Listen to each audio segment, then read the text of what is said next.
All right, we're back with another 5-minute Powers play. We got head coach Greg Powers of the Arizona State Sun Devils with us.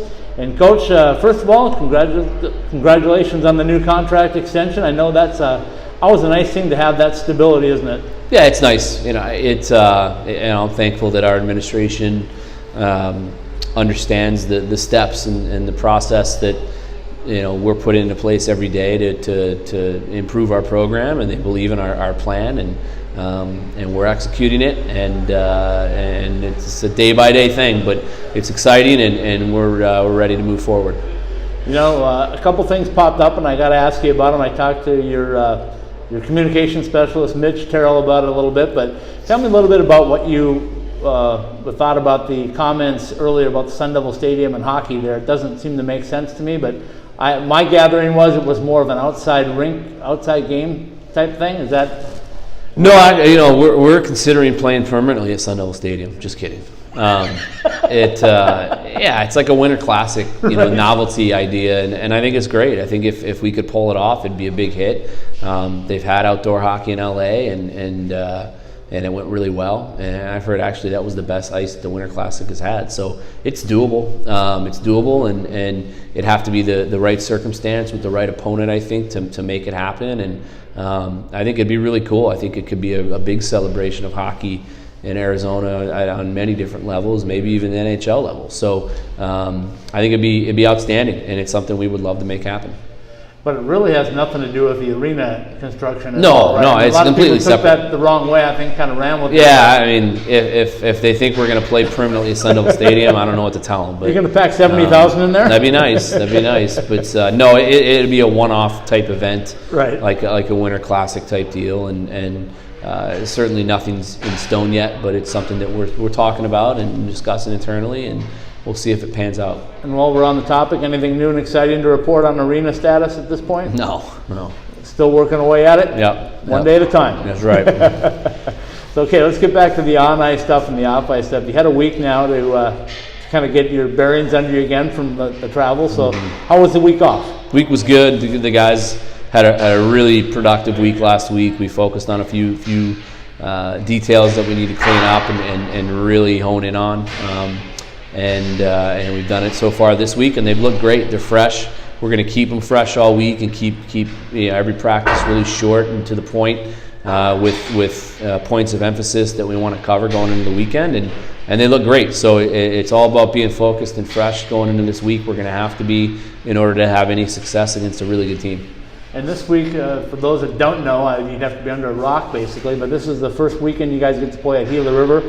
So you got not only Gila River arena, but you also have Penn State coming in, and I know you know a lot about Penn State, so give me a breakdown. Great team, man. They're offensively dangerous. They know how to score goals. They have a ton of really talented players. They activate their D. They're tough off the rush.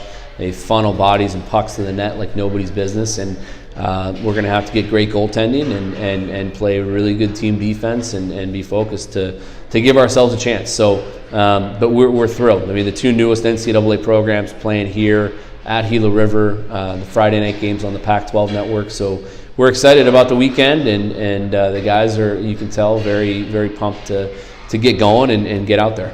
And Penn State coming in as the defending Big Ten champion, which is something to be said in itself as far as what they've done with their program to this point. Very impressive what they've done. Guys been tremendous for them and put together an incredible program very quickly, and they've set the bar. They've set the bar for any new program and did everything right. They have a beautiful building that we're trying to emulate as well, and they've done a great job. Nobody can deny how good of a job that Coach Godowski and his staff has done. So we talked a little bit about your team and prep for it, but last weekend you made a statement. I thought you took some lineup changes. I know Tyler Bush was the big one. I'm sure it was not easy for him to go through sitting out a game, but what do you think that gave him and refreshed him coming into this weekend? Just reset his approach.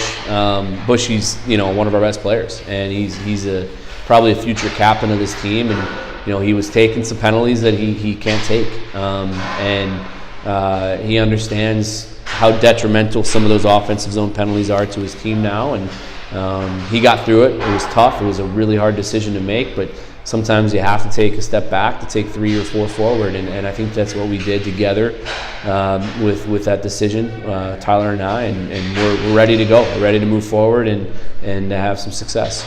That has to be the most difficult part of being a head coach of an NCAA team, is making that roster decision and making decisions like that, because I'm sure that you know that you could have used him on the ice probably Saturday night. But Well, there's no doubt. We're a better team with Tyler Bush in the lineup, and you know, that's what sometimes you have to peel back the onion when you're building a program and do things that are better for the long term, and not just be so short-sighted. And I understand fans and people that follow, you know, sports don't quite understand that so much, but all the time anyway. But everything we do, we're doing for sustainable success, not for instant overnight success.